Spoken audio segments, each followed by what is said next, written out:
Hello all, welcome to my YouTube channel.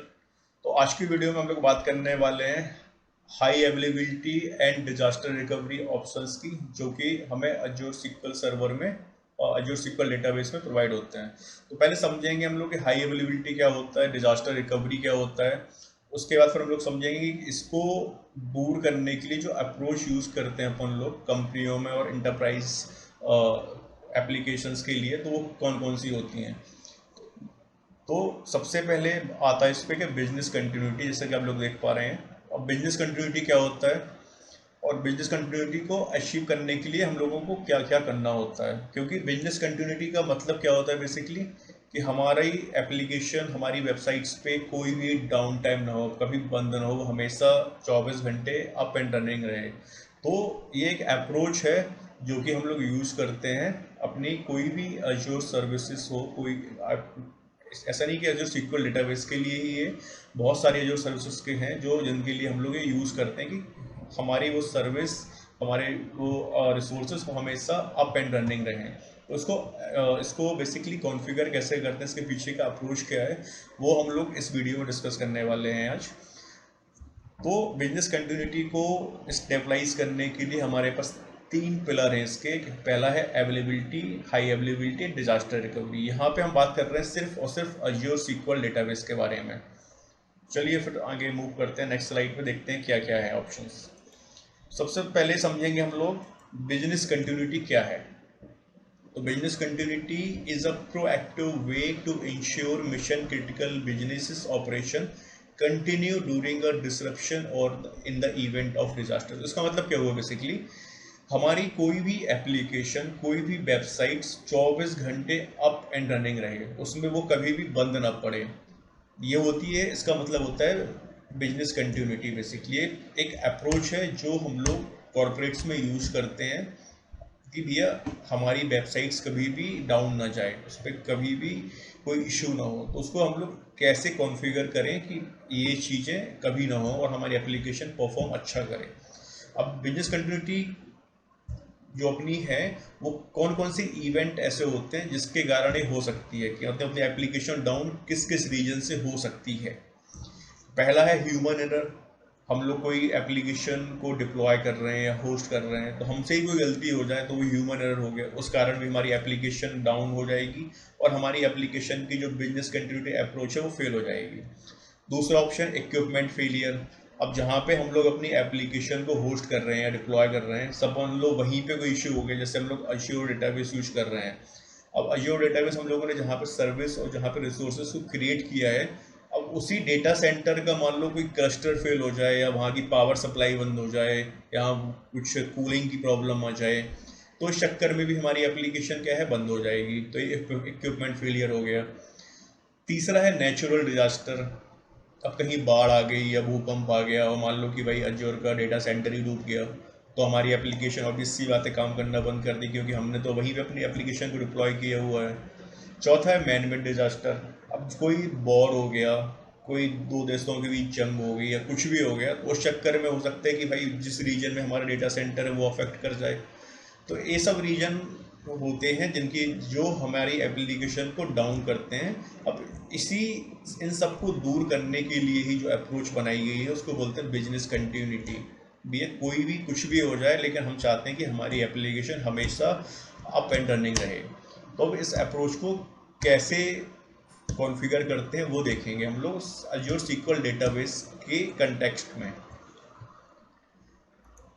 अब हम लोग बिजनेस कंटिन्यूटी से पहले देख लेते हैं कुछ टर्म है, आरटीओ एंड आरपीओ, एसएलए, जो यूज़ होती हैं हमारी बिजनेस कंटिन्यूटी को कॉन्फ़िगर करने के लिए। बहुत इंपॉर्टेंट होती हैं, बिना इसके हम लोग बिजनेस कंटिन्यूटी अप्रोच को कॉन्फ़िगर नहीं कर सकते। हम लोगों को ये चीज़ समझनी पड़ेगी पहले।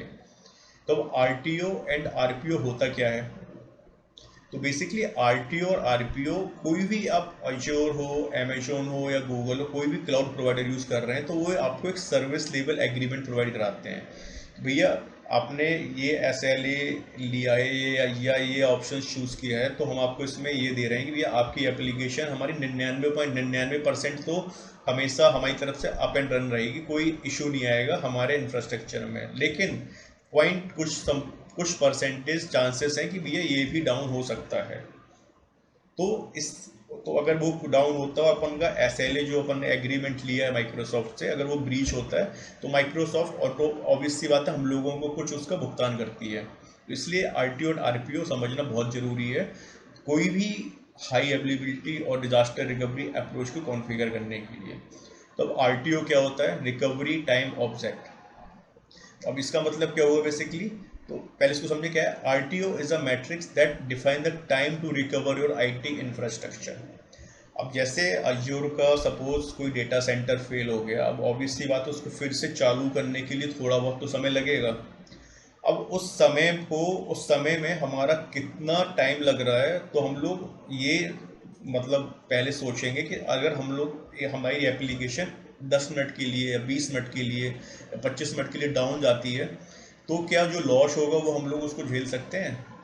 तो ये होता है RTO। जो टाइम होता है सर्विस को रिकवर करने के लिए, वो उसको बोलते हैं रिकवरी टाइम ऑब्जेक्ट। तो इसका भी एक SLA होता है कि भैया माइक्रोसॉफ्ट ने ये कि अगर आपका डेटाबेस डाउन गया तो ये SLA 90.99%। अब इससे ज़्यादा अगर टाइम लगता है तो आपका जो एग्रीमेंट है वो हमसे ब्रीच हो गया है, तो इसका जो भी भुगतान होगा वो हम आपको करेंगे। तो ये होता है RTO। अब RPO क्या होता है? Recovery point object. तो इसमें क्या होता है बेसिकली, जब भी अपना कोई सर्विस और कोई भी एप्लीकेशन डाउन जाती है तो कुछ ना कुछ डेटा जो होता है अपना लॉस होता है। तो हम लोग जो भी डेटा लॉस हो रहा है, क्या हम लोग अफोर्ड कर सकते हैं उस लाइक 10 मिनट के लिए अपना डेटाबेस डाउन हुआ, तो जो 10 मिनट में जो डेटा का अपना लॉस हुआ है, क्या हम लोग वो अफोर्ड कर सकते हैं डेटा लॉस? तो उसके लिए होता है RPO, रिकवरी पॉइंट ऑब्जेक्ट। इसका भी SLA होता है। तो ये होता है बेसिकली, दो टर्म्स यूज होती हैं, RTO RPO। एंड तीसरा SLA, जो कि सर्विस लेवल एग्रीमेंट होता है, कोई भी क्लाउड प्रोवाइडर हो वो आपको प्रोवाइड कराता है। अब देखेंगे, पहला ऑप्शन है अजूर SQL डेटाबेस के साथ अवेलेबिलिटी। जब भी हम लोग कोई भी डेटाबेस क्रिएट करते हैं माइक्रोसॉफ्ट अजूर में, तो बाय डिफ़ॉल्ट माइक्रोसॉफ्ट अज्योर उसका ऑटोमेटिक बैकअप लेता है। अब ऐसा नहीं है कि वो बैकअप डेली ले रहा है, बैकअप की जो फ्रिक्वेंसी होती है वो हो सकता है कि आपका डेली जो ट्रांजेक्शन्स हो रहे हैं आपके डेटाबेस में उसका बैकअप ले, और हो सकता है वीकली आपका फुल डेटाबेस का बैकअप ले। तो ये ऑप्शंस डिफ़ॉल्ट आते हैं, इस पर हम लोगों को कोई कॉन्फ़िगरेशन एक्स्ट्रा नहीं करनी पड़ती है, माइक्रोसॉफ्ट अज्योर खुद करता है हमारे लिए। तो इसमें जो रिकवरी पॉइंट ऑब्जेक्ट है, जो डेटा लॉस है, इस केस में अपना जीरो हो जाता है। और जो रिकवरी टाइम ऑब्जेक्ट होता है वो ऑलमोस्ट जीरो होता है, क्योंकि अगर इंफ्रास्ट्रक्चर में कुछ इशू आ गया तो उसको फिर से ऑनलाइन लाने के लिए थोड़ा बहुत समय लगता है, कुछ मिनट लगे या कुछ सेकेंड लगे। तो ये चीज़ अपनी, और जिसका जो SLA है वो 99.99% रहता है। मतलब कुछ परसेंट कोई भी क्लाउड प्रोवाइडर होगा, हम यहाँ पे अजूर की बात नहीं कर रहे हैं, अमेजोन होगा या गूगल होगा, सबका SLA कभी 100% नहीं हो सकता, क्योंकि उनको भी नहीं पता होता है कि कब क्या हो जाए।